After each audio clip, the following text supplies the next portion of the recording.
yes, the result is a stop to wildlife crime. And we all benefit, not just as a country, because wildlife crime is no longer a domestic issue. It's so global. It affects all of us. And to me, I think specialized courts today are the way to go.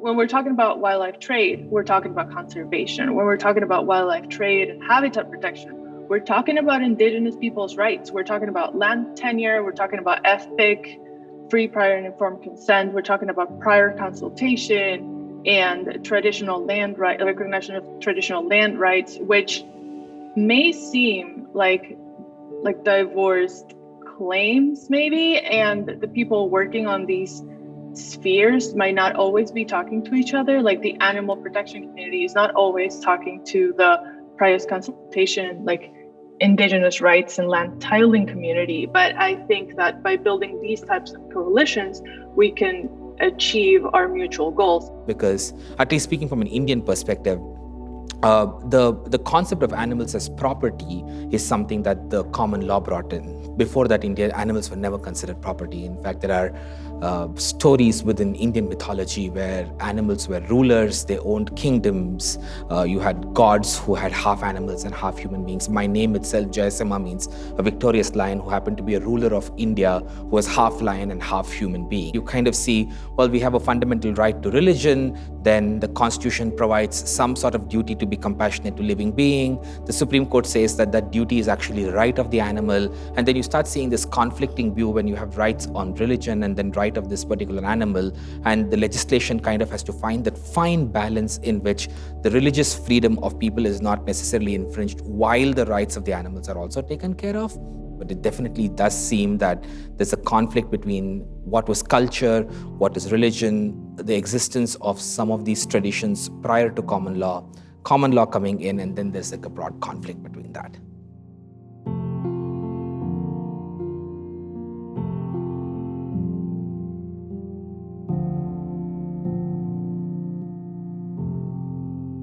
I was on an industry panel at a food conference, and I don't know what happened to me, but all of a sudden I started talking about Angel, one of our cows.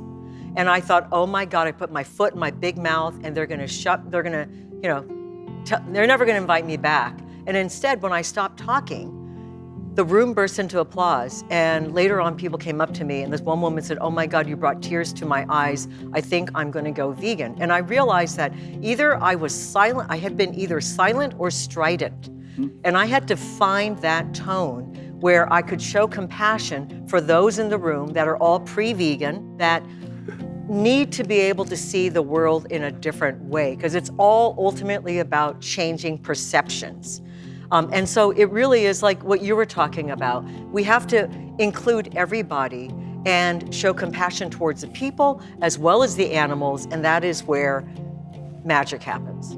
It can look like we're failing when we're actually succeeding. What is mainstream about the animal movement now? 3 New York Times opinion pieces in the last month and a half. That's mainstream. That's it. It's subtle. It doesn't hit you on the head. And so I always look for the successes. I look for the subtle signs of success, and I see them in a lot of places.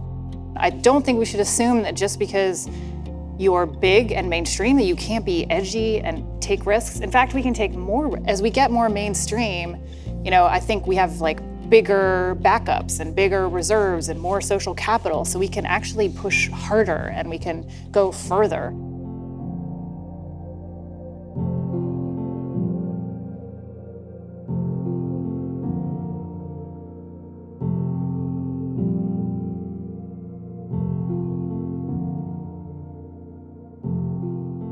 The next steps for advancing animal law and protection, in my view, is to really kind of take into account the recent Harvard study about what it takes for nonviolent social movements to win majority favor and actually have the causes they're pursuing become reality.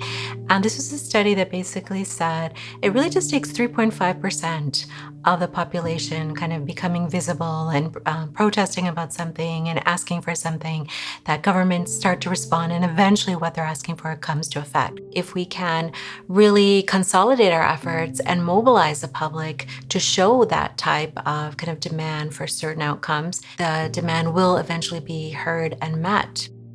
There's no magic bullet. There's no single step. There's not an obvious hurdle that we have to overcome. I think it's going to be a combination of public awareness, acceptability. It's going to be about legislatures and governments wanting to do things. I think it's going to be about the adaptability of industry. And I think all of these have to be taken together. We can't simply hope that something good will happen or that there's a magic bullet. I don't think there is. I think there's just going to be a lot of steady work needed. The animal rights movement, I suppose, has been steadily progressing the last 30, 40 years.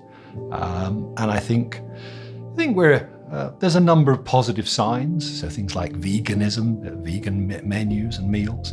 A few years ago, that was wildly unusual. Even vegetarian was unusual. So that sort of thing I think is quite positive. Obviously there's related movements like climate change. And climate change is about humans thinking about something other than themselves. It's about doing things because, well, not because we can, but because we should. So that changes our perception and our status. And that again is something that needs to progress.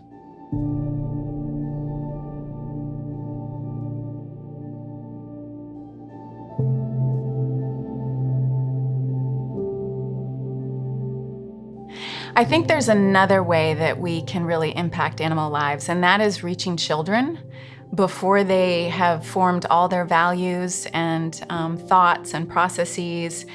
I think sometimes the animal protection movement misses the boat on this, and I think historically we've done a lot around humane education. I see less around that, and I really think that we have to have concerted efforts to reach young people, and particularly young people in rural and agricultural areas. Those are sometimes the hardest audiences to reach. So I think if we get young people at that stage when they're still just formulating their thoughts, their values, we will have a much bigger, better impact on animals. The single most important change necessary to positively impact the lives of animals is to break through speciesism, the idea that human beings are superior to the other animals in the world. The other animals are beings of their own nations, and they should be entitled to the same kinds of legal rights and legal considerations that we hold dear to ourselves. It's also known as anthropomorphism, the idea that human beings get to rule the world as they see fit, including the animals. That's got to stop.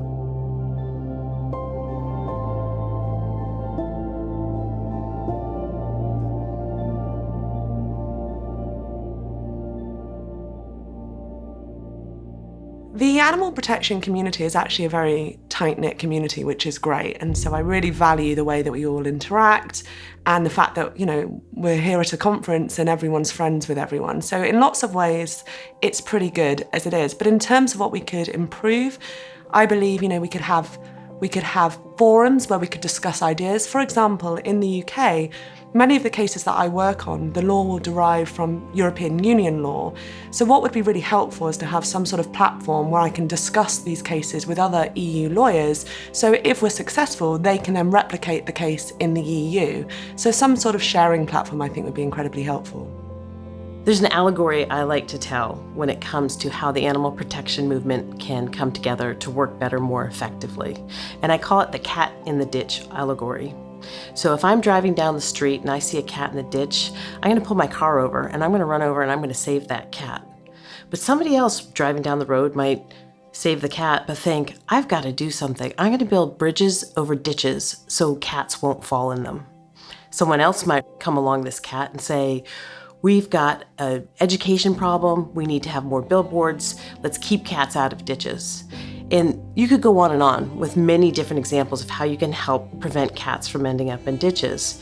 And the moral of the story really is, we're all working really hard from our own perspective with our own tools. And as long as we're all generally moving in the same direction to protect animals and to promote their rights, we're all doing a good thing in our own ways.